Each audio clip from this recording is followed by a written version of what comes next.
안녕하세요. 윤쌤입니다. 오늘은 기초 작곡법을 가지고 왔어요. 어떻게 작곡을 시작할 것인가? 작곡이 뭔가? 어떤 식으로 하는 건지, 작곡 수업의 첫 시간입니다. 반주를 하거나 인도를 하거나 어쨌든 예배하는 사람으로서 내 안에 있는 이 가사나 이런 마음들을 노래로 써보고 싶을 때가 있잖아요.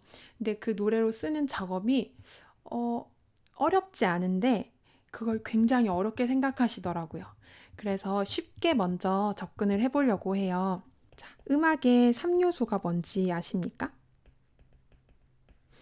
음악이 구성되려면 요거 세 개는 있어야 된다. 자, 첫 번째는 멜로디, 선율이 있어야 되겠죠. 자, 그 다음이 리듬, 그 다음 세 번째가 하모니예요. 이 세 가지가 있어야 비로소 음악이라고 할 수 있거든요. 이 음악의 3요소를 가지고 작곡도 하고 편곡도 하는 거예요. 처음에 작곡에 접근할 때는 하나씩 하나씩 해결하고 가야 해요. 한꺼번에 이거를 하려고 하면 멘붕이 와요. 시작을 못 해요. 우리가 작곡이라는 거를 감각적으로 할 수 있는 사람이 있어요. 그냥 감으로 그냥 흥얼흥얼 하는데 되게 예쁜 멜로디가 나와. 그냥 피아노를 이렇게 쓱 치는데 되게 멋진 코드 진행이 나와. 되게 멋진 리듬이 나와. 이런 사람은 타고난 재능이 있거나 아니면 오랫동안 음악을 한 사람이에요. 근데 나는 전공자도 아니고 타고난 것도 없고 오랫동안 음악을 하지도 않았지만 노래를 써보고 싶어요. 그러면 이론적으로 접근할 수밖에 없어요, 처음에는. 자, 그럼 어떤 식으로 작곡을 할 수 있는지 대략적으로 제가 한번 그림을 그려볼게요. 자, 첫 번째 멜로디 작곡이에요. 선율을 만든다는 건 어쩌면 제일 쉬운 거예요. 제일 쉽게 접근할 수 있는 작곡법이 뭐냐면 진짜 별거 아니에요. 그냥 흥얼흥얼 녹음하는 거예요. 내가 악보를 그릴 순 없지만 내가 이게 뭐 코드 진행이 맞는지는 알 수 없지만 내가 연주는 할 줄 몰라도 내가 생각나는 그런 멜로디가 있어. 그럼 일단 녹음해 놓는 거예요. 이게 첫 번째 단계예요. 그냥 흥얼흥얼 녹음해 놓은 그런 선율들이 다 재료가 되는 거거든요. 그런 걸 나중에 모아서 한 곡으로 만드는 거예요. 자, 그러면 내가 이제 악보에다 뭔가 적고 싶어요. 그러면 내가 좋아하는 곡 있죠? 곡에 코드만 갖고 오는 거예요. 가지고 와서 거기다가 선율을 입히는 거예요. 뭐 그 곡에 MR이 있으면 좋겠죠? 아니면 내가 그 코드 진행을 연주를 할 수 있으면 당연히 좋을 거고, 그 코드가 흘러가고 있는데 원래 내가 알고 있던 그 노래와 다른 선율을 흥얼흥얼 만들어 보는 거예요. 악보를 그릴 수 없어도 괜찮아요. 일단 녹음부터 해보세요. 흥얼흥얼 먼저 해보세요. 사람들 앞에서 하는 게 부끄럽지 아무도 없을 때 하는 건 별로 부끄럽지 않잖아요. 얼마든지 새로운 느낌으로 하시면 돼요. 근데 사실 이게 좀 더 전진하려면 악보 그리는 게 돼야 되잖아요. 그죠? 물론 악보를 잘 그리는 사람한테 들려주고 그려줘라고 할 수도 있지만 매번 그렇게 할 수는 없잖아요. 그러니까 악보를 그리려면 멜로디, 음은 피아노에서 찾을 수 있어요. 그런데 어려운 게 리듬이에요, 리듬. 그래서 리듬은 꼭 그 리듬 완전 정복이라는 제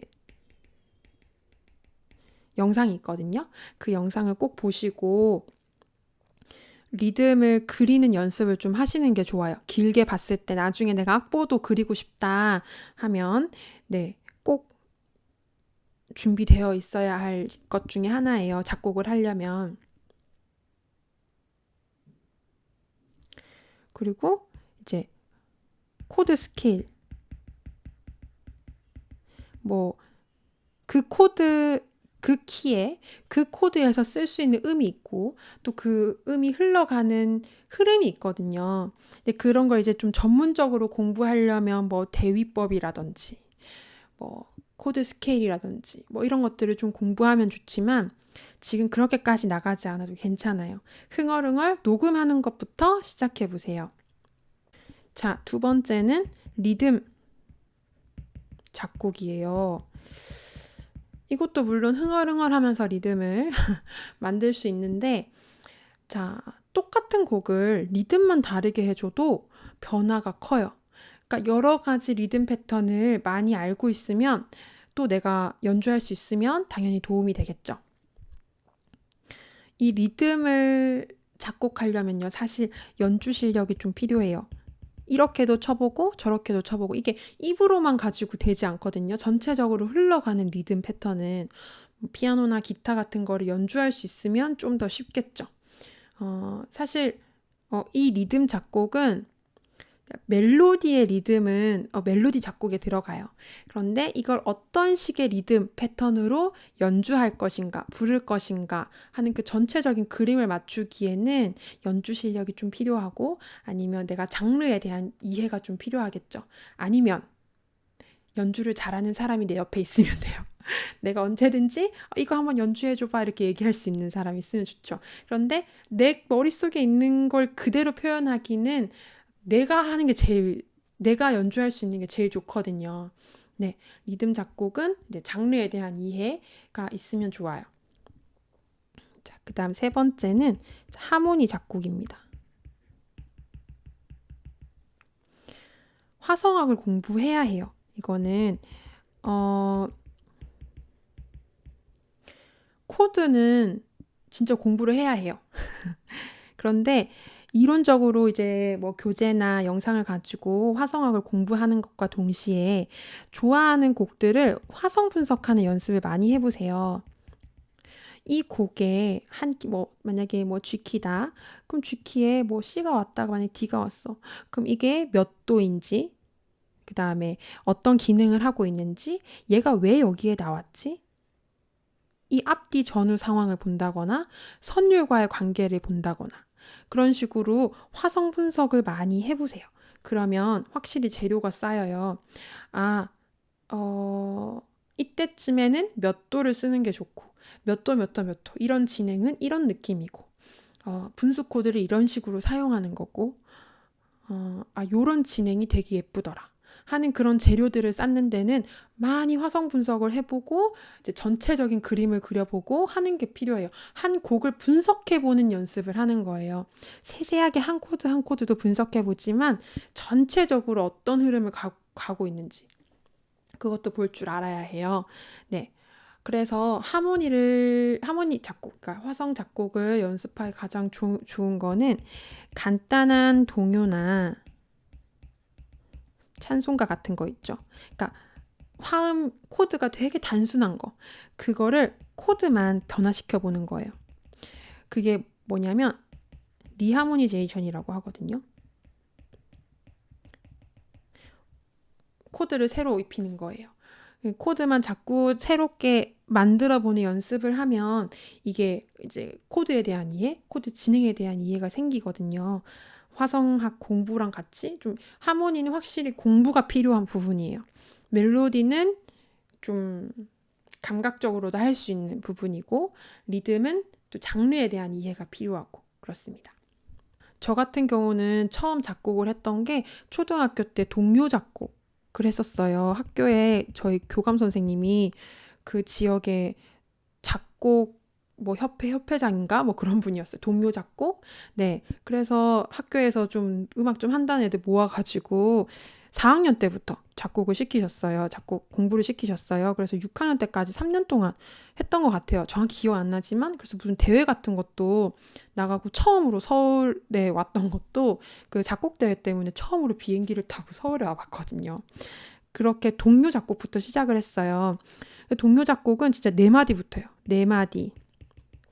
8마디. 그리고 리듬도 진짜 단순하게 2분음표, 4분음표만 먼저 쓰고 했다가 그 다음에 8분음표도 해보고 사실 16분음표는 동요 작곡에서 거의 안 했거든요. 근데 리듬에 대한 이해가 높아지면 좀 복잡한 곡도 써져요. 근데 리듬에 대해서 되게 매여 있고 이게 안 풀리잖아요. 그러면 어려운 작곡은 안 돼요. 그냥 되게 단순한 작곡만 되겠죠. 어쨌든 단계별로 가는 거예요. 단순한 것부터. 네. 4마디부터 8마디부터 그런 식으로 해보는 거예요. 저희 작곡 수업을 이제 시작하려고 하는데 그 다음 시간까지 제가 숙제를 내드리도록 하겠습니다. 아까 멜로디 작곡할 때 얘기했던 건데요. 자, 동요. 동요 한 곡을 고르세요. 동요 한 곡의 그 코드 진행. 그대로 두고 선율 만들기. 예를 들어서 학교 종이 땡땡땡이면 학교 종이 땡땡땡 어서 모이자 뭐 이런 식으로 있잖아요. 그럼 이 코드를 그대로 가지고 여기다가 이 코드에 맞는 선율을 만들어 보는 거예요. 제가 지금은 이 코드에서 이런 쓰세요 라는 말 하나도 안 했어요. 그냥 그 코드를 이렇게 누르면서 흥얼흥얼 하면서 이렇게 저렇게 계속 녹음을 해보세요.